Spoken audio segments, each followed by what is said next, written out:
Welcome, everybody. Before introducing our today's guests, I want you to picture a different time. I want you to forget about these, which hold 1 million or so gates on them. It's called CPUs. And I want you to think in these terms. Vacuum tubes. This is probably half a dozen logical gates in this module alone.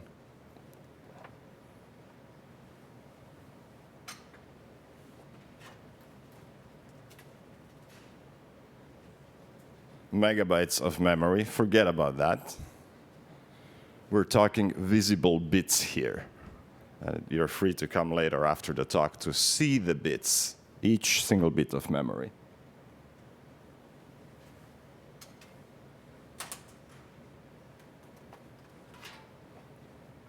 And as far as input goes, forget about this and get used to this.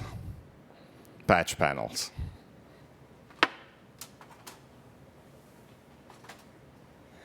It is my distinct pleasure to introduce today Kurt Beyer, who is going to transfer us to this time of early pioneering computer science giants and take us on a little journey about Grace Hopper, whom you all know about. So let me just read a little bit about Kurt. So Kurt grew up in a blue-collar immigrant family in Huntington, Long Island. Kurt's dad, Carl, was a baker, and his mom, Ann, a nurse. Kurt was a captain of the baseball and basketball teams at John Glenn High School, an accomplished trumpet player, and received his nomination to the U.S. Naval Academy from the late Senator Daniel Patrick Moynihan.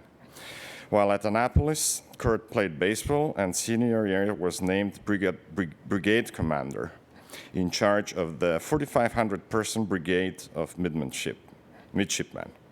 He graduated Annapolis in 1990 and was commissioned an officer in the United States Navy. Before attending flight school, Kurt continues his education at the University of Oxford for 2 years. At Oxford, he completed a master's degree and rowed for Oxford, where his crew competed in the finals of the Henley Royal Regatta in 1991. He also played on the university basketball team, which won the British University Championship in 1992. Following Oxford, Kurt headed to Pensacola for Naval Flight School, where he graduated first in his class.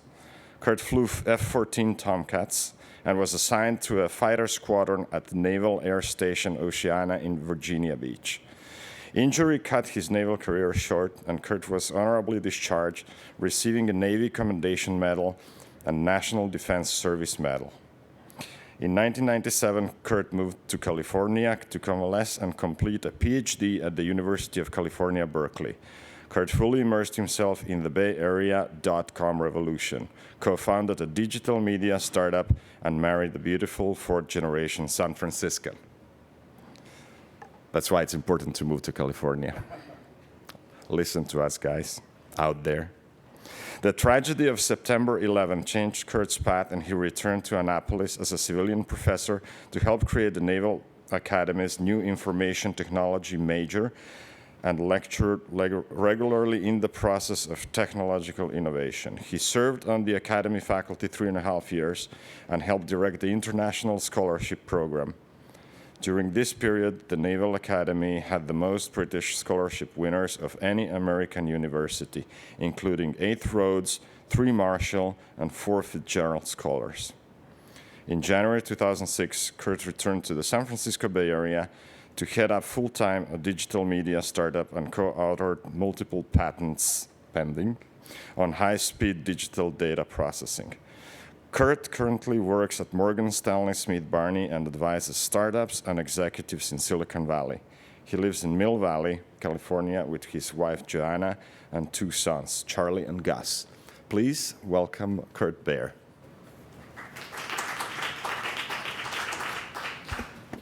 Thank you, Boris. I'd also like everyone to forget about Larry and Sergey and think of a woman named Grace Hopper, who actually, I feel, is one of the key founders of the computer industry and also influenced the direction of that industry. So I'm assuming in this group, people have heard of Grace Hopper. Great, I see a lot of nods. Oftentimes when I'm giving talks, I just get blank stares. And those blank stares were actually one of the reasons why I decided to write the book. I first met Grace Hopper when I was 13 years old. I went to my sister's graduation from the College of William and Mary, and Grace Hopper was the commencement speaker. And I remember that day, two things really stuck in my mind that day. One, I saw this old, frail woman. She looked like that in 1983, who was sitting there knitting while the president of the university was introducing her. And I thought, that's a little strange. And then she stood up, and I really thought, what am I going to learn from this grandmotherly figure? And she started talking about a technical age that I couldn't even imagine at that time. And that's really strange, right? Usually your grandmother is telling you about the past and how hard it was in the past and how easy you have it now. So Hopper was talking about the future, and a future that we would all inherit one day. The next time I ran into Admiral Hopper was plebe year, freshman year at the Naval Academy. And what was really neat about my experience in the mid-'80s at the Academy is Grace Hopper arranged for all incoming students to receive their own computer, which was a really big deal in the 1980s for an 18-year-old. And we could bring that computer up to our room. We could plug it in to something called Ethernet, which was connected to Milnet. And we could schedule our classes, email our professors. Our medical and dental records were all digital. And this was all in the 1980s. And she came back to the Academy and addressed my entire class. And she said, we're giving you these tools so that you can help lead this digital revolution. And so I never forgot that. When I came to Silicon Valley in 1997, I was shocked, first of all, how everyone was telling me how they were inventing this thing called the internet and the World Wide Web. And we're going to be able to do things like have digital medical records online and email each other. And I thought, you know, there was an 85-year-old woman that explained all that to me about 12 years ago. And I couldn't believe that no one had heard of this woman. So when I started researching the foundations of the computer industry when I went back to the Naval Academy, one thing that struck me was this woman, a much younger, vibrant Grace Hopper, was responsible for so much. So I decided to tell the story of that first 30 years through her career. It's hard to know when to start a book, especially a book about an industry. Most people would start with the most obvious thing, the first computer. And that didn't seem right because, one, which computer do you pick? Is it an English computer? Is it a US computer? Other people would argue, well, you can't start with a computer. You have to go back to calculating machines prior to that, like Charles Babbage. So I decided to start the book not with a piece of technology, but with an event. My argument is that all radical technical change needs some type of crisis to bring it on. And so that crisis was December 7th, 1941. Within weeks of the attack of Pearl Harbor, you saw the US government go to war, start changing its policy of research and development, and start funding exotic projects, some of those being in calculating machines. But these types of events also have an effect on the individual. Think back to our own experience in 9/11. Most of us remember where we were, And for many of us, our lives were changed forever because it makes you reflect on your own path, and maybe you take a new path after the crisis. That happened to a woman named Grace Hopper. We would never have heard of Grace Hopper if it weren't for Pearl Harbor. On December 6th, Grace Hopper was a tenure-track professor at Vassar College. She had her PhD in mathematics. She was married. She lived in New York City with her family, all living on the same street. They had a summer house in upstate New York. She had a very normal, stable life. Within 6 months of Pearl Harbor, she quit her job, left her husband, and tried desperately to join the Navy. The problem was there were no women in the Navy at this time. And I think this gives us the first insight to Grace Hopper's personality. She didn't let simple things like there were no women in the Navy stop her from doing something. Well, sure enough, the rules were changed, the waves were formed, and Grace Hopper got her wish. The Navy didn't know what to do with a 5'2", 105-pound PhD in mathematics, so they sent her to a top-secret project up at Harvard called the Harvard Mark I. And let me read to you a little about her first day on the job.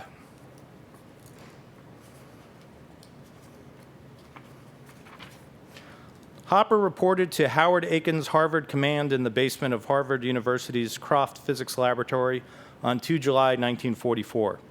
After being escorted down to the basement by an armed guard, if this wasn't disquieting enough, the presence of her physically intimidating boss was.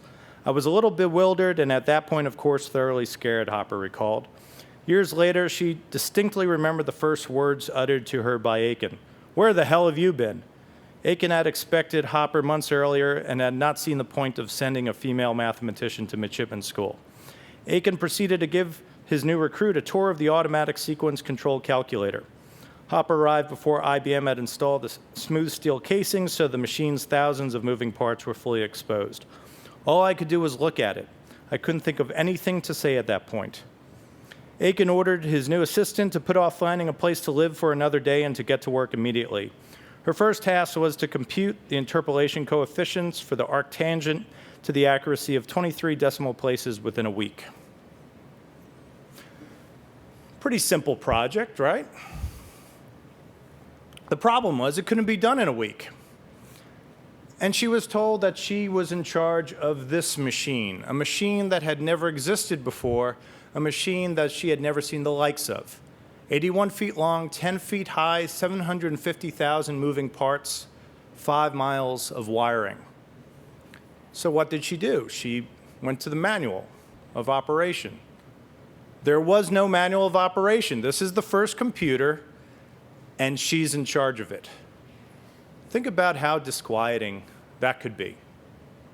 The machine actually was developed like most machines were of the day, for a singular purpose. In this case, this was a machine to create ballistics tables. And so that's what Hopper had to do initially, was figure out how to get the outputs to be what the purpose of the machine was. The Navy, once they started hearing that they had some type of high-speed calculating machine, it could in fact do 3 calculations per second, which was revolutionary at the time. They started sending Hopper and her crew other problems to solve. And this kind of put Hopper in a conundrum.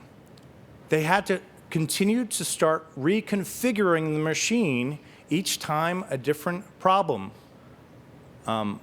was given to them. The most famous problem that was given to them in the fall of 1944 was brought by a man named John von Neumann, famous mathematician, and he wanted them to figure out how to cause a sphere to implode upon itself. And they weren't sure where to put the charges to create the sphere implosion at a specific rate. It was a problem that von Neumann and his team couldn't solve with computers. Well, what was a computer? A computer in that day was a person with a piece of paper and a pencil. And they would have rooms of computers. Oftentimes, they were women, and you would bring the problem like you'd bring a shirt to the laundromat. You'd hand it in, they'd divide the problem up, and people would actually solve it with paper and pencil. They didn't have enough time. This was a critical war problem. So it took Hopper and her team 4 months to solve the problem, and of course, we all know what the problem was used for. The Fat Man was dropped on Nagasaki. It used that implosion problem, and 6 days later, the war ended.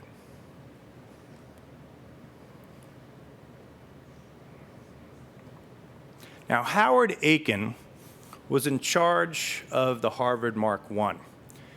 He has an interesting story in and of his own right. In 1938, he was a graduate student at Harvard, but he had spent many years working for power plants in industry. And he got the idea for a calculating machine initially to help him do some of his PhD work. Harvard saw itself as a liberal arts school and was not willing to support Aiken's effort. And Aiken tried for 3 years to get their support.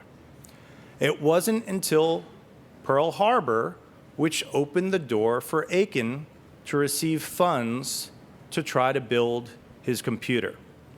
He had been a Naval Reserve officer, and so he bypassed Harvard administration and received funding directly from the US Navy, rented the basement of the Croft Laboratory, built out the computer, and then staffed it not with Harvard students and professors, but with naval officers and enlisted. He would not allow any of the Harvard professors who wanted to run their problems on this machine, he would not allow them to use the machine. People often compare him to Charles Babbage, and Aiken was the first to compare himself to Charles Babbage. He saw himself as the second coming of Charles Babbage. And here you have Aiken and Hopper reviewing parts of the original difference engine that Babbage had created. In effect, Aiken saw himself as Babbage and Hopper, his assistant, as Ada Lovelace, if any of you are familiar with that history. Aiken was a hard man to work for. He decided to run the computation laboratory not as a civilian laboratory, but as a military ship. And the computer was their ship. Everyone called him commander. They operated the facility 24 hours a day, 7 days a week. They had watches, they had logs, they had an officer of the deck. But the advantage was he got things done, and he got them done rapidly. One, they built a prototype and got it functional during the war, and it did some significant work, including the implosion problem for the war.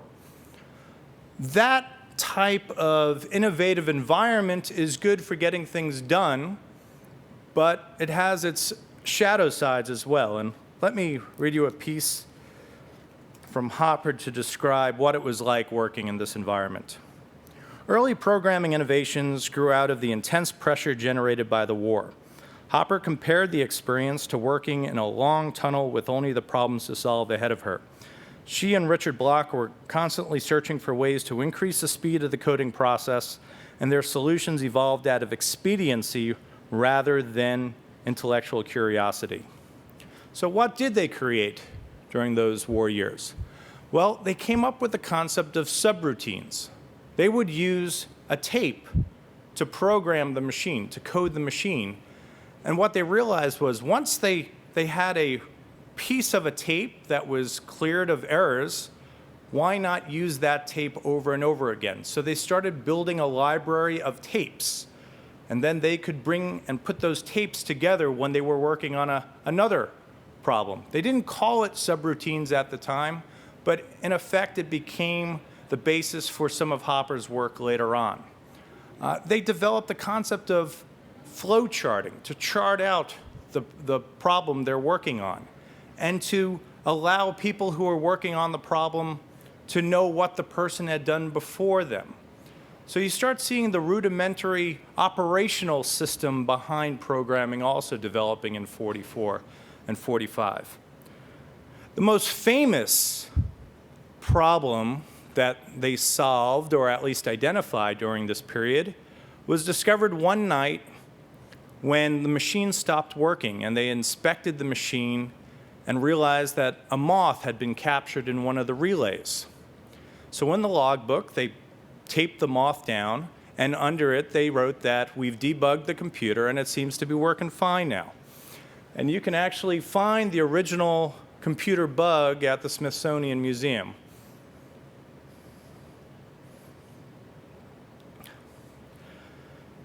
A lot of people feel that von Neumann is the one who came up with the stored computer architecture. We even refer to it as von Neumann architecture.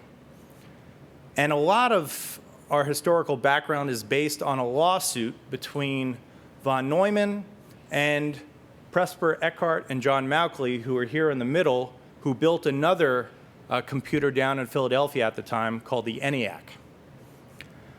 What I discovered in the research was that before von Neumann went down to the ENIAC project, he had been working with Hopper for 4 months at the Harvard project. The ENIAC didn't even have programming tape. They just had plug boards that they would reconfigure the machine to do a problem with.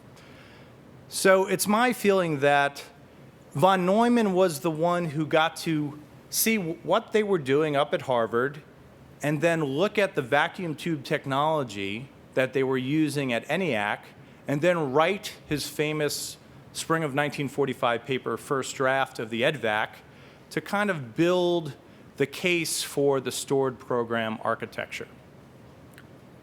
These ideas don't come out of the blue, so I think we need to give credit where credit's due. And if you actually read the original paper, he even, in his footnotes, thanks Aiken and Hopper, but never mentions the ENIAC project.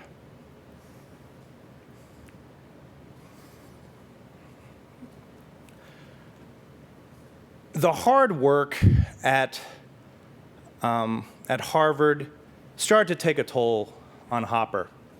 I think during the war, when there was that mission, she was fine.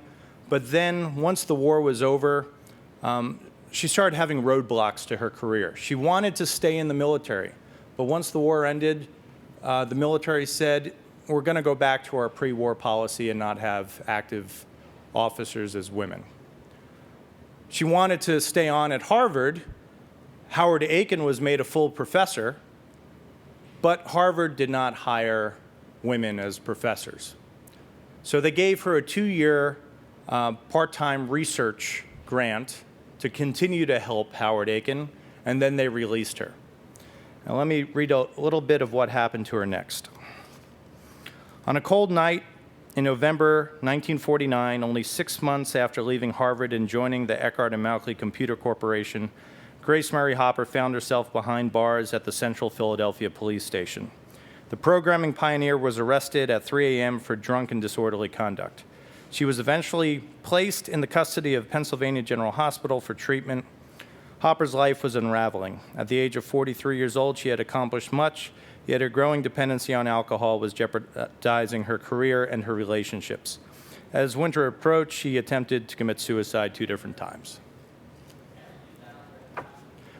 I wanted to include that in the book because I think it's important for us to realize that pioneers and innovators are human. And Hopper went through a lot during those years. She accomplished much, but it had a grave toll on her personally. And interestingly enough, it's her crew from Harvard, her team from Harvard that she built and worked with during the war that came to her rescue during those years, got her sober, and got her back on the right track. And so she started working on this project, the first computer startup company, the Eckart and Mauchly Corporation. And they built the EDVAC, which von Neumann mapped out, and so this would be America's first functioning stored program computer. Now, Hopper didn't have much to do in 1949, 1950, and 1951, because no one really understood why you would want one of these.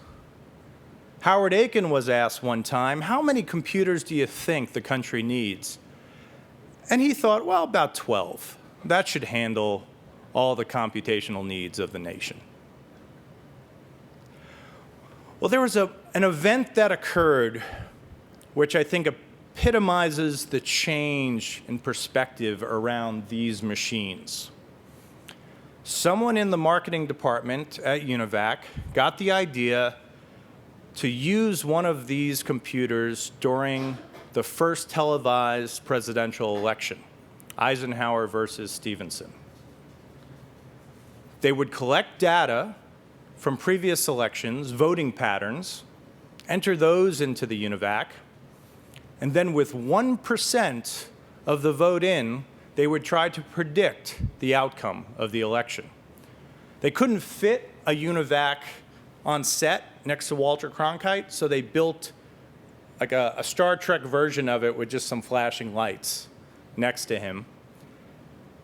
And with 1% of the vote in, the UNIVAC was saying that Eisenhower would win by a landslide, 490 electoral votes to 89. The Roper poll was saying that it was going to be a close race. So what did Walter Cronkite do? He lied to the American people and said the UNIVAC says it's going to be a close race. Well, sure enough, when the votes were in, 491 to 88. The UNIVAC had missed by 1 electoral vote. A UNIVAC representative went back on TV and told the American nation that, in fact, the UNIVAC had guessed what the outcome would be. And you can imagine every CEO in the country who was watching that night started thinking, these machines can predict the future. We need to get one of these. Now, there's other reasons why orders started taking off in 1952, 1953, but sure enough, during this period, the UNIVAC was so well known and so popular amongst businesses that it became the Coca-Cola or Kleenex. And we may have called computers UNIVACs if that company was able to beat IBM during the 1950s.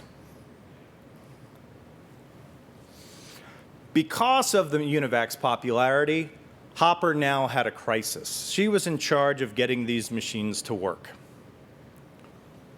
And you can imagine, each company that bought a UNIVAC wanted it to do something specific to that company. So if an insurance company bought one, they wanted to do actuarial tables. GE wanted it to do payroll. Used Aircraft wanted it to do engineering problems. So Hopper was in charge of getting the systems running and configured for each of these companies. The problem was there weren't many programmers at that time. The concept, the profession, was just starting to evolve. So out of crisis comes innovation, and Hopper goes and over an 8-month period invents a critical piece that she would call the compiler. And the compiler would allow the computer to start helping the programmer program itself. She tells the world about the compiler in a very funny titled paper, The Education of a Computer. And in that paper, she maps out how a compiler can pull from a library of subroutines, take care of many of the administrative functions of the programmer, and create automatically machine code. She, 6 months later, produces another paper called Compiling Routines, and this one really is the interesting paper because she starts explaining the concept of source code. She calls it pseudocode at the time. And what you'll be able to do with source code, or pseudocode, is the programmer or the programming team that creates these higher-end languages can now be linguists. And they can produce programming languages that you don't need a PhD in mathematics to be able to use. It was the key to liberating the technology. It was the key to solving the staffing problem at many of these companies. the next step was she had to convince management that this was a good idea. So she decides to create a program, one in German, one in French, and one in English. And all three programs would produce the same machine code. And she demonstrates it to management. And management is furious. We're having a hard enough time helping the American companies program. Now you want to start helping French and German companies? She's like, no, you're missing the point. The point is, we can make source code or pseudocode anything we want it to be. We can make it mathematic-based, we can make it business-oriented. That was the point she was trying to make. One thing that Hopper was really good at was knowing her audience and talking to them in a way that they can understand and get motivated. So she started talking about savings, the savings we would have if we could make programs that high school students could program or undergrads could program. These companies would stop poaching our programmers. And that's when they started getting the value of what she was talking about, this automatic programming concept. So they ended up giving her a budget in 1954 and creating the Division of Automatic Programming at UNIVAC, and Hopper was put in charge of it. She became the first director of automatic programming at UNIVAC. Now, a lot of people ask me, how did Hopper achieve so much in the 50s at a time when, after the war, there were so many efforts to try to get women out of the workplace? And one of the answers was she invented her positions. That's one way to break the glass ceiling, right? Is to invent the job and then sign yourself as the head of the division. So that's what she did. Hopper, during this period, becomes a salesperson for this vision of automatic computing. Believe it or not, a lot of programmers, so there was a community of programmers by the mid-50s, were against her efforts. They wanted to be the high priests of these machines. They wanted to keep them complicated. And Hopper's pretty much trying to undermine their new profession. Well, I think it teaches us an important lesson about how technology evolves. I think a lot of times we think that technology is just inevitable. It just happens. It happens to be more logical than other things. When in fact, an inventor has to be a good salesperson. So what are the tools of a salesperson? What did Hopper do during the 1950s to start spreading this concept of automatic programming? Well, first of all, she started employing as many people as she could in the design process. So, of course, people on her staff at UNIVAC worked on the first compilers and the first programming languages. Mathematic and Flowmatic were the first two that she built out. But she also incorporated people from other companies and the users from the companies that were using the machines. So in effect, what we would call, say, open source programming today was something that was the norm during the 50s and something that Hopper helped orchestrate. She also used a variety of institutions to help push her vision forward. So one of them was a computing group called the Association of Computing Machinery, the ACM. Many of you probably are part of it now. It's the largest organization within computing. It was actually founded by the group that worked at Harvard, Harvard's crew, Hopper's crew at Harvard. And by the 1950s, they started having their own annual meetings, and Hopper put herself in charge of two important committees. One was senior editor, so she got to pick the types of articles that were being published for the ACM. And the second one I thought was very interesting also. She put herself in charge of the nomenclature committee. Every profession has its own language, and that language in essence, is power. If you can define the language of being a doctor or being a lawyer, being a military officer, you're a pretty powerful person in that profession. Now, Hopper realized that.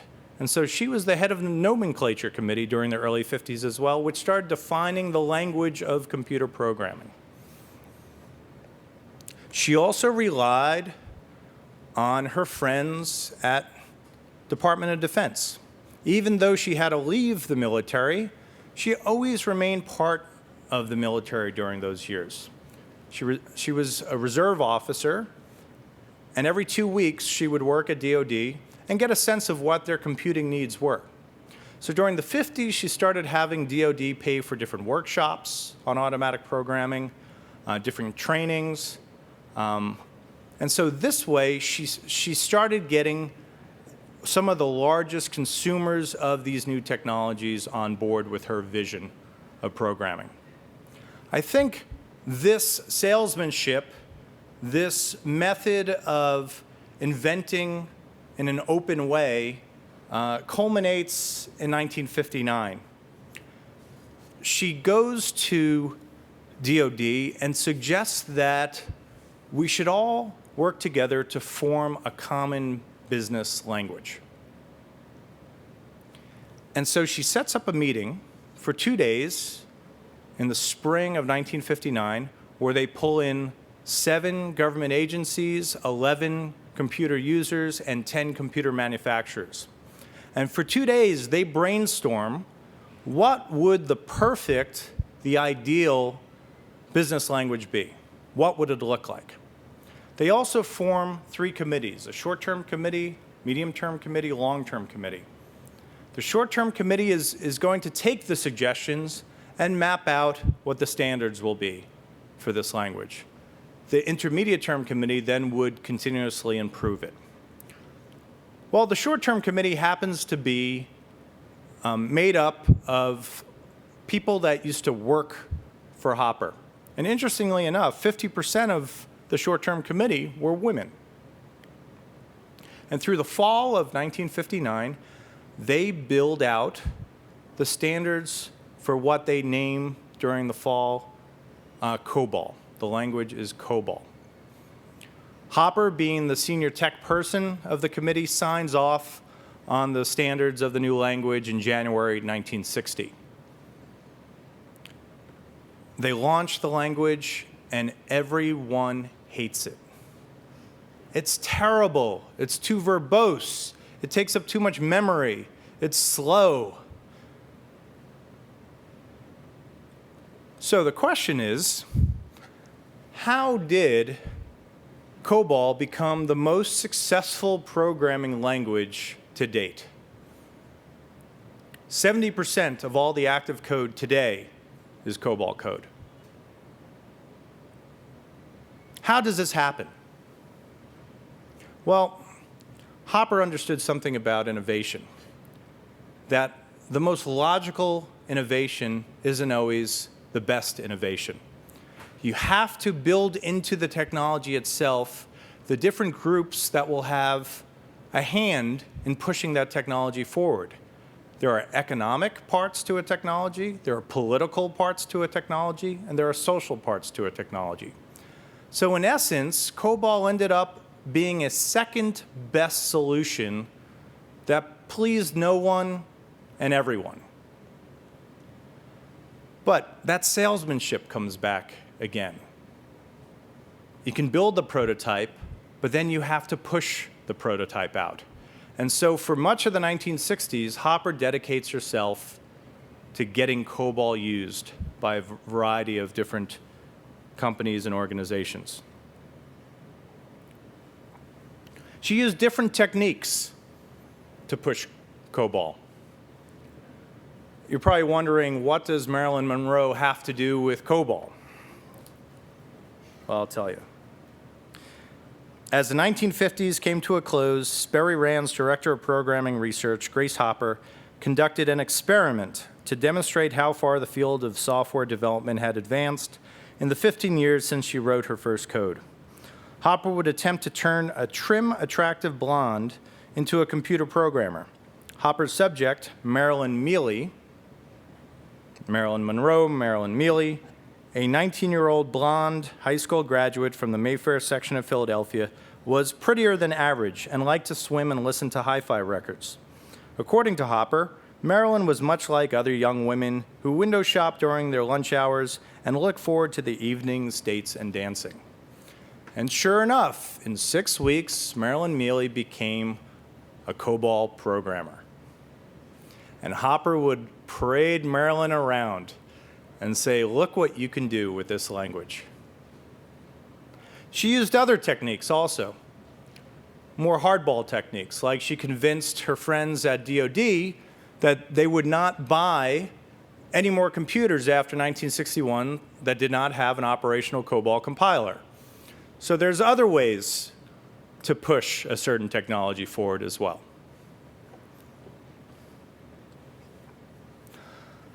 In 1967, Hopper retires from UNIVAC, and she could have had a very nice, relaxing retirement from that point forward. She had accomplished a lot.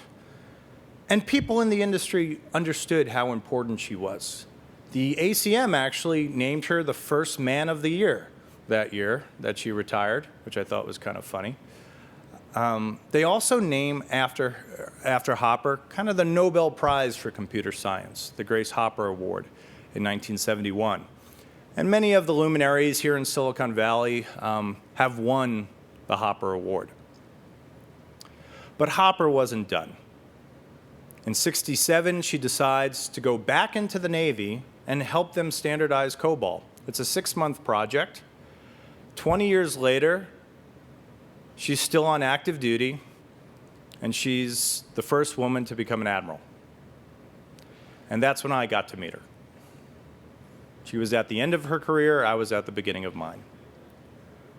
So I want to finish today with what are some lessons that we can glean from Hopper's experience, and how can we apply those lessons in our own work today? Hopper used to say, you manage things and you lead people. So what did she mean by that? You manage things, but you lead people. Part of leading a group means that you need to provide them with a purpose, with urgency, with a vision. During World War II, that urgency was provided to Howard Aiken externally. People worked night and day because of the war effort. Interestingly enough, once you took the war away, the process of innovation collapsed on Howard Aiken because he didn't know how to lead people. Hopper was so good at painting a certain type of computer future for people and then pushing them all in that direction and giving them a sense of purpose. One little trick she would always do is she would hand the most difficult problems off to the youngest, most inexperienced people on her staff. And she didn't think that they'd actually solve the problem, but what she would say is they didn't realize that they should fail. And that's half the battle. She'd watch them, how they'd approach the problem, and then usually hand off the problem to a more senior person, but maybe with some insight into a different way of solving it.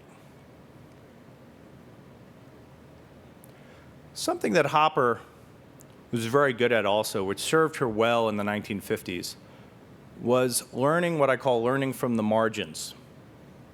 She had this peculiar habit when she was a college professor. So she taught mathematics, but each semester, even though she was teaching a full load of classes, she would audit 2 classes.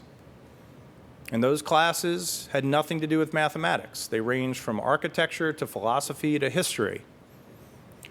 And I think what she realized was experts sometimes can't think out of the box. Their expertise becomes an intellectual prison. So one way to try to keep the pathways open is to constantly learn about different fields. And think how well that served her during the 1950s. So she would go visit used aircraft. And just in a few days, she had to figure out how the company worked, what the business model was, and what types of applications they would need. And then she'd go to another company and be completely different. And in a way, her mind became like that general computer, right? It was malleable. It could change to fit the situation. And I think it's Hopper's habit that she already had in the 1930s, which helped create the uniqueness of the computer industry during the 50s. Because at the end of the day, what is unique about computer technology? Any technology before computers had its own telos, its own purpose. So you design and build a lawnmower and you use it to mow lawns. A hammer hammers nails. A computer can become whatever you want it to become. And I think it's epitomized best by smartphones. Now, this one is manufactured by another company that will be remain nameless, but when I wake up in the morning, I check my emails, the temperature, I hand it off to my son, he plays a game, hands it back to me, I look at some stocks, I make a call. That's the power of computers. It's the fact that they can evolve and be anything you want them to be because of the software, because of the programming. And when I was reading other histories of computing, it always shocked me that they concentrated so much on hardware and hardware development, when in fact, I think programming and programming development is the real key to the industry. And so we have to thank Grace Hopper for that. We talked about her ability to sell the vision. So you got to sell it internally to your team to motivate them, but then you have to sell it externally. And that means you have to be able to talk to a variety of different audiences and know what that audience needs to hear. And think about what Hopper did through her life. She always kept one foot in the military, one foot in academia, and she was a businesswoman. And so she knew how to talk to each group. She knew the important things that they needed to hear, and she could morph her vision to their needs. And finally, I think the main point that I want to leave everyone with today is that technology is not inevitable. And I think we fall into that trap sometimes. We think that it's supposed to develop that way, or of course it evolved that way. In a way, that's sad because it takes away human agency, right?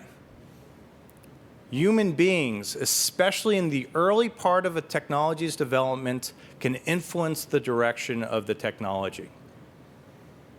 You take out Grace Hopper from the equation, you get a different computer industry. It evolves in a different way. To remind her of that, and to remind the people she worked with of that, during her Navy days, she kept a clock on the wall, and the clock had all the numbers backwards, and the hands ran backwards. And her point was, we could have designed a clock any way we wanted to design it. It didn't have to be designed the way that eventually there was a consensus around. And every technology is like that.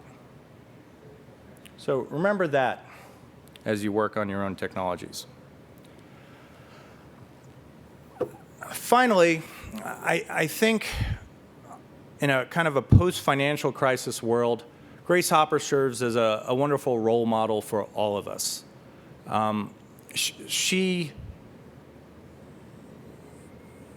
worked and created and innovated, not necessarily for the stock options or for the financial payout, but she really was enamored with the technologies that she was working with. She cared about the people she worked with, and she had a sense of duty to self and country as well, which I think is not typical sometimes for Silicon Valley.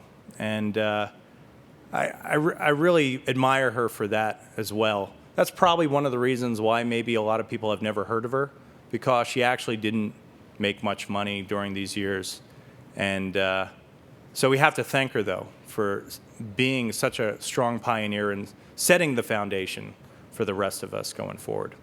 So I'd like to take some questions at this point.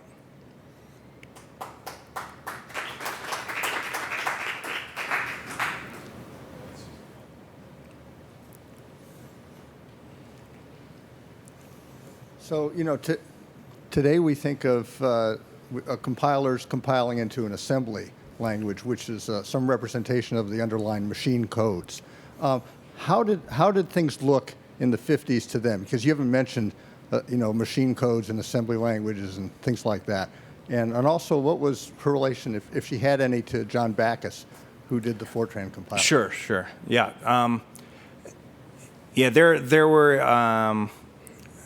There were two paths that were happening. Hopper's was the compiling path.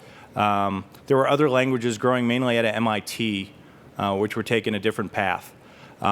She was very friendly with John Backus, actually. When I talked about how she built this team that went beyond the borders of UNIVAC, Backus was actually working at IBM. And one of the things that motivated Backus was how slow Mathematic compiled.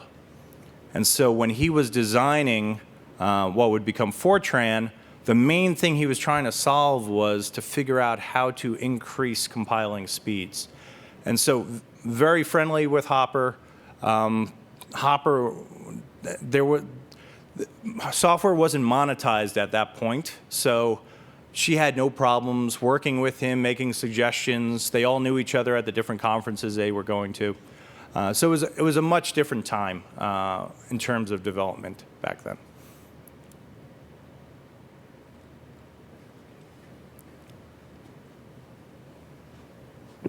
I thought that was an interesting comment on open source in the early days. I think you just said it, which is like software wasn't monetized in those days.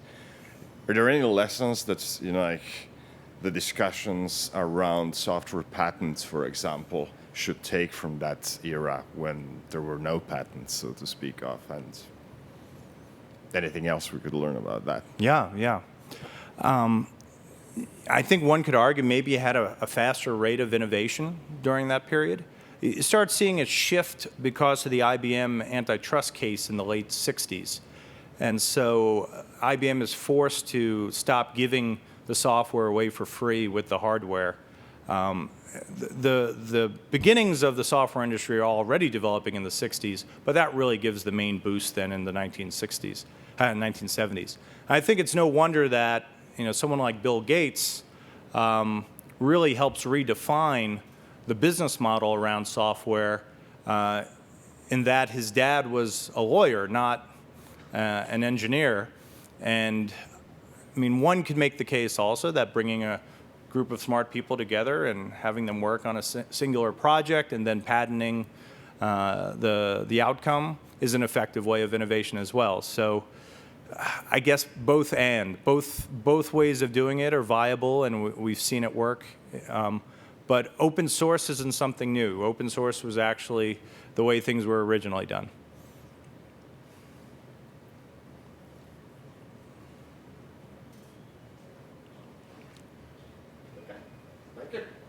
Thank you.